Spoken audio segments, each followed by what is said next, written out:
São milhares de imóveis que continuam sem energia elétrica em São Paulo, ainda por conta dos ventos de mais de 100 km por hora que atingiram a capital na última sexta-feira. Hotéis e restaurantes também foram afetados. Converso agora, então, com Edson Pinto, que é diretor executivo da Federação de Hotéis, Restaurantes, Bares e Similares do Estado de São Paulo. Edson, bem-vindo por aqui. Obrigada por conversar com a gente. Sei que você tem os números dessa realidade do momento de agora para nos trazer. Então, nos conta qual é a situação. Boa tarde. Boa tarde, Paula. Prazer falar com você e com a audiência qualificada do Tarde Band News.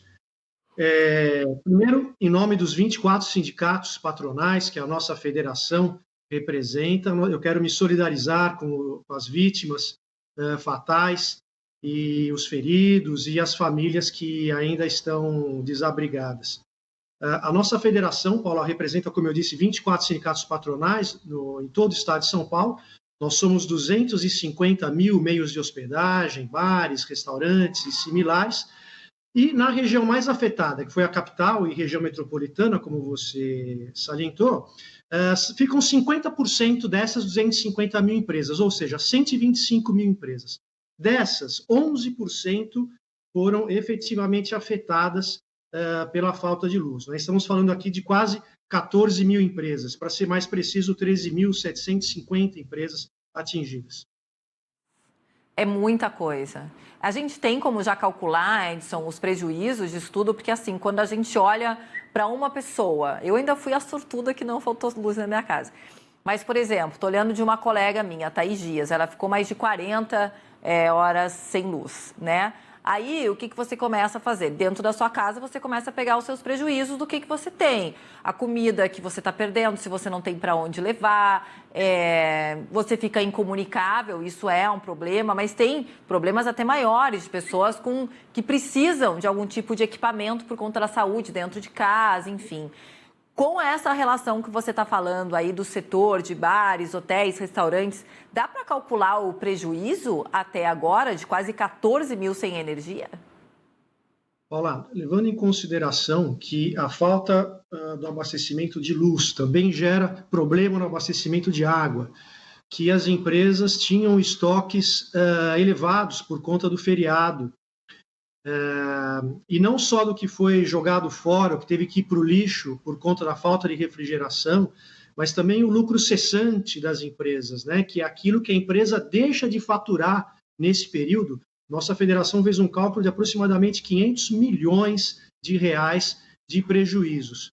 Eu queria, inclusive, aproveitar a oportunidade da audiência qualificada do seu programa, Paula, para considerar que o governo do estado e as prefeituras municipais que foram atingidas deveriam levar muito seriamente em consideração um diferimento dos impostos do ICMS e do ISS, tendo em vista que, nesse momento, que as empresas estão começando a sair dos problemas ainda causados pela Covid, pelo fechamento das empresas, e que elas vinham se recuperando, vem agora esse baque, justamente na região em que há uma concentração maior de empresas, que é a região metropolitana.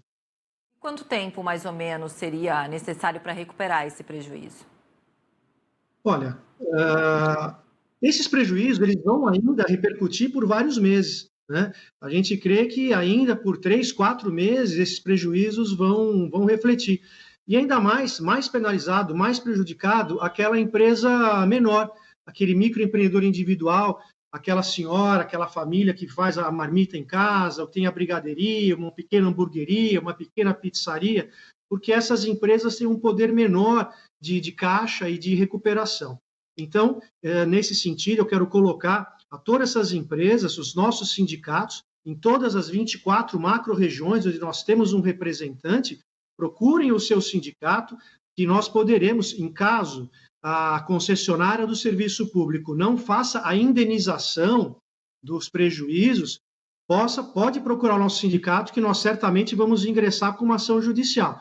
O nosso departamento jurídico, infelizmente, entende que não é o caso de uma ação coletiva em nome de todas as empresas, porque os prejuízos precisam ser apurados individualmente, mas, havendo a comprovação, por meio de fotografias, um vídeo, as notas fiscais do prejuízo, e mais uma previsão do lucro cessante, daquilo que deixou de ser faturado, procure o departamento jurídico do seu sindicato. Nós estamos prontos para ingressar com as ações contra a concessionária, fazendo o devido ressarcimento. De uma por uma, né? Individualmente. Você sabe que eu acabei de me lembrar, Edson, de uma vez que eu fiquei uns 4 dias também sem energia na minha casa. E eu liguei para a empresa e falei assim, bom, e aí, quem paga por isso? Se eu esqueço de pagar a conta um dia de luz, ela é cortada. Eu paguei, tá tudo certo, e aí, como é que funciona? Mas é tanta burocracia que muita gente, assim como eu, acaba desistindo no meio do caminho. É tanta burocracia para você não pagar os 4 dias de luz que você não tinha energia. É tanta burocracia para você, de repente, entrar numa pequenas causas, né? Para dizer o que você perdeu. Muita gente hoje trabalhando em casa e aí sem energia, como é que faz? Porque você precisa de computador, ou você precisa do telefone, você precisa carregar o celular, enfim. N questões. Então, às vezes, é tanta burocracia, o pessoal só quer que normalize e não vai atrás.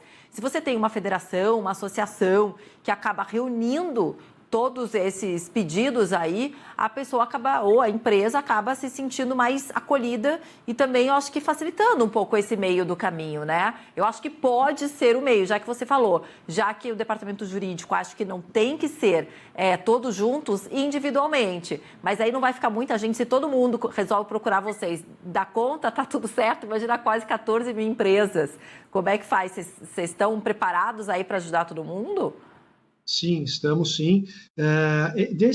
Essa região metropolitana são cerca de 5, 6 sindicatos que foram mais atingidos, né? Então, as empresas são diluídas em cerca de 5 a 6 sindicatos. Então, a empresa pode nos procurar, nós vamos dar toda a orientação.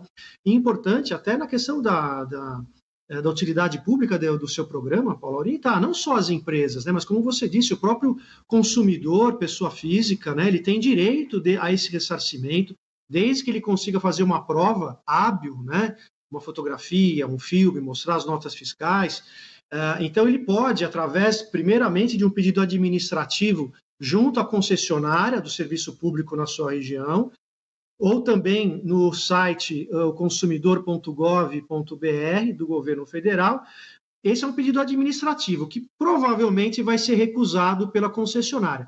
Mas aí, tendo essa recusa em mãos, já a pessoa física ou a empresa fica apta a ingressar, então, com ação judicial. Então, pode sim nos procurar, nossos departamentos jurídicos vão ter o maior prazer em atender o nosso associado.